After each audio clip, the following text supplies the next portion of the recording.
শুরুটা হয়েছিল তর্জন গর্জন আর বিশাল সব হুঙ্কারে, কিন্তু শেষটা হলো যেন ছেঁড়া পালে তালি দেওয়ার মতো।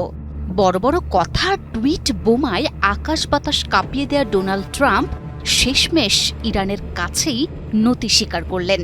ইরানের উপর ছড়ি ঘোরাতে গিয়ে এখন উল্টো ইরানের সব শর্তের সায় দিয়ে শান্ত ছেলে সেজে বসে আছেন ডোনাল্ড ট্রাম্প। আর এদিকে শর্ত মেনে নিয়ে গলায় কাটা ট্রাম্পের বড় জয় ইরানের। সামাজিক যোগাযোগ মাধ্যম ট্রুথ সোশ্যালে দেয়া এক পোস্টে ট্রাম্প হুঙ্কার দিয়েছিলেন মঙ্গলবার রাতে একটি পুরো সভ্যতা চিরতরে বিলুপ্ত হয়ে যেতে পারে, যা হয়তো আর কখনোই ফিরে আসবে না।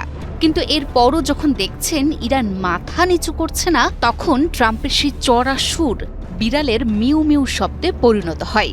মঙ্গলবার সন্ধ্যায় ইরানের উপর হামলা বৃদ্ধির পরিকল্পনা স্থগিত করে ট্রাম্প নিজেই মান বাঁচানোর চেষ্টায় 2 সপ্তাহের যুদ্ধবিরতি ঘোষণা করেন এবং ইরানও এতে সম্মত হয়। ট্রাম্প জানান তিনি নাকি ইরানের পক্ষ থেকে একটি বাস্তবসম্মত প্রস্তাব পেয়েছেন। অথচ 10 দফা সেই প্রস্তাবে যা যা ছিল তা সবটাই ইরানের সুবিধায় তৈরি করা, যা ইরানই তৈরি করেছে। প্রস্তাবে ইরান যা চেয়েছে ট্রাম্প যেন 2 হাত তুলে তাতেই কবুল বলে দিয়েছেন।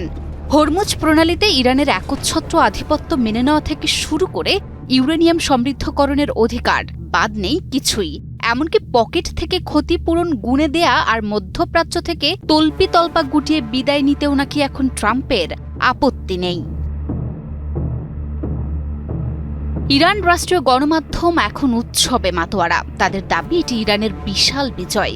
10 দফার সেই শান্তি পরিকল্পনা যা পাকিস্তানি মধ্যস্থতাকারীদের মাধ্যমে ওয়াশিংটনে পৌঁছেছিল, তা এখন ট্রাম্পের গলার কাটা নয়, বরং একমাত্র ভরসা হয়ে দাঁড়িয়েছে। এদিকে সব জল্পনা কল্পনার অবসান ঘটাতে আগামী 10 এপ্রিল পাকিস্তানের ইসলামাবাদে বসছে বিশেষ বৈঠক। সেখানে 2 দেশের প্রতিনিধিরা মুখোমুখি হবেন চূড়ান্ত দফা রফা করতে। সব মিলিয়ে কথায় বলে বজ্র আটুনি ফসকা গেরো। ট্রাম্পের ক্ষেত্রেও হলো তাই। বড় বড় বুলি আর রণহুঙ্কার দিয়ে শুরু করলেও দিনের শেষে তেহরানের শর্তের কাছেই হার মানতে হলো দাপুটে এই মার্কিন প্রেসিডেন্টকে। এখন দেখার বিষয় ইসলামাবাদের বৈঠকে ট্রাম্প আরও কতটা নরম হন।